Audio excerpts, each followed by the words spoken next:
this is one of my favorites. So you're gonna go ahead and push the saute button. Then we're gonna add just a little bit of oil into the pot.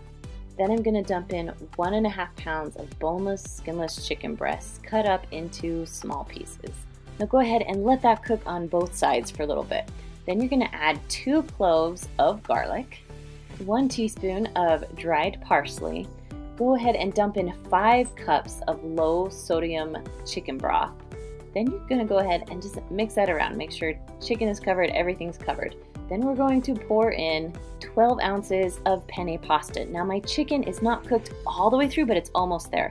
And then I wanna make sure that every noodle is covered with a liquid, because if it's not, it's going to burn. So if you need to add more liquid, go ahead and do it. All right, our lid is on. Our little knob is turned to sealing, not venting. We're pushing the pressure cooker manual button, and then we're cooking for only 4 minutes. When it's done, go ahead and turn the knob to venting, let all the pressure out.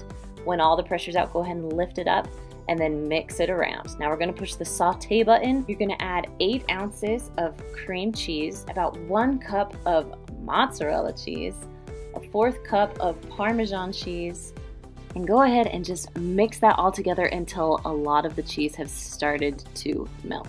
Now in a small bowl, I mixed 1 tablespoon of water and 1 tablespoon of cornstarch, and I mixed it in with the cheese in there too. Now go ahead and push the saute button to get all that extra liquid out so it can be the texture that you want it to be. Next up is our Instant Pot ravioli lasagna soup recipe. So we're gonna start by pushing the saute button.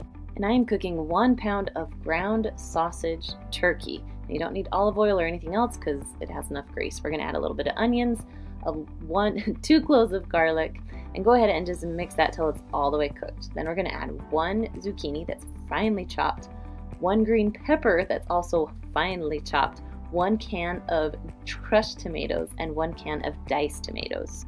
And go ahead and just mix it all together. Next, you're gonna add 1 can of condensed tomato soup, 6 ounces of tomato paste. Just go ahead and dump that all in and then mix it again all together. Now, as you mix, you wanna make sure you get that turkey off the bottom. Now, I forgot to film the spices, so you need 1 teaspoon of white sugar, 1.5 teaspoons of dried basil, 1 teaspoon of Italian seasoning, a 1/2 teaspoon of salt, and a little bit of ground pepper to taste. Sorry about that. Now after all of the seasonings are in, you're gonna add 4 cups of beef broth and then just mix it around really well. Next, you're gonna add 20 ounces of frozen mini cheese-filled ravioli. You just wanna make sure all the ravioli is covered with the liquid. Go ahead and put the lid on.